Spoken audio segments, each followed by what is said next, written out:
আসসালামু আলাইকুম। গত কয়েকদিন আগে আমি একটা ফেসবুকে অ্যাওয়ারনেস নিয়ে ভিডিও দিয়েছিলাম ফিশিং লিঙ্ক সম্পর্কে। তো আপনারা অনেকেই জানতে চেয়েছেন যে এটা থেকে কিভাবে আমরা সেফ থাকতে পারি। আসলে ফিশিং লিঙ্কটা হচ্ছে আপনার মোবাইলে একটা মেসেজ, হোয়াটসঅ্যাপ টেক্সট অথবা নানাভাবে হোক একটা লিঙ্ক পাঠায়, বিভিন্ন প্রলোভন দেখায়। ওটা যদি ক্লিক করেন তাহলে দেখা গেছে যে আমাদের আইডি, পাসওয়ার্ড, বিকাশ, তার ব্যাংক অ্যাকাউন্ট, ফেসবুকের প্রাইভেসি বা মোবাইলের আদার্স জিনিসপত্র যা আছে স্টোরেজে সবগুলা একটা হ্যাকারদের কাছে চলে যাওয়ার সম্ভাবনা থাকে। তো এই জায়গা থেকে আমাদের সতর্ক থাকতে হলে যেটা করতে হবে, প্রথমত এই টাইপ মেসেজে কখনো আমরা ক্লিক করব না।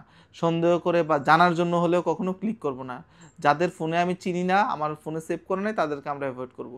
এরপরে হচ্ছে আমরা প্রয়োজনে হচ্ছে 999-এ কল করতে পারি। এছাড়াও যদি মনে হয় যে আপনি প্রতারিত হয়েছেন, অবশ্যই আপনি থানাতে জানাবেন, থানাতে গিয়ে জিডি করবেন এবং প্রয়োজনীয় আইনশৃঙ্খলা বাহিনীর সহযোগিতা নিতে পারেন। আসলে হচ্ছে ব্যক্তিগত সচেতনতা হচ্ছে এখানে সবচেয়ে বড় শক্তির জায়গা। আপনি ফাঁদে পাড়া না দিলে আশা করি আপনার কোনো ক্ষতি হবে না।